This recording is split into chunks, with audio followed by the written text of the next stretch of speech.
Γεια σας παιδιά, σήμερα θα δούμε πως να βάλουμε μπροστά το Kyosho DSV ή οποιοδήποτε άλλο βενζινοκίνητο αμαξάκι. Πρώτα πρέπει να πάρουμε το καύσιμό μας που είναι ακριβώς εδώ και να γεμίσουμε το τεπόζιτο. Πολύ προσεκτικά ανοίγουμε τη βαλβίδα από το μπουκαλάκι του καυσίμου και την τοποθετούμε κάπου όπου να μην τη χάσουμε. Στη συνέχεια παίρνουμε το καύσιμό μας και το βάζουμε μέσα στο τεπόζιτο.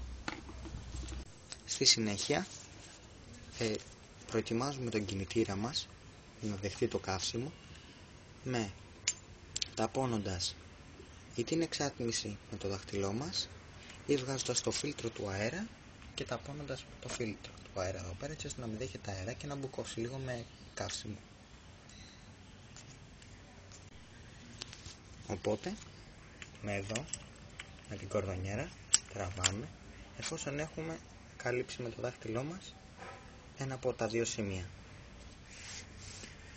Μισό λεπτό για να το βλέπετε κιόλας. Στη συνέχεια, με τη βοήθεια των ηλεκτρονικών συστημάτων μας που θα ανοίξουμε πρώτα απ' όλα εδώ και εδώ, ανοίγουμε λίγο το γκάζι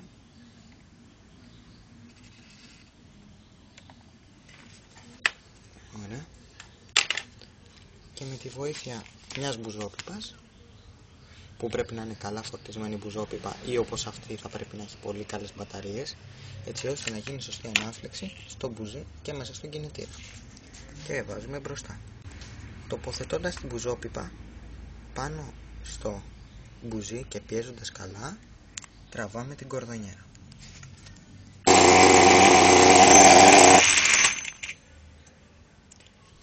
Ευχαριστώ που παρακολουθήσατε το βίντεο μου. Θα τα ξαναπούμε σύντομα.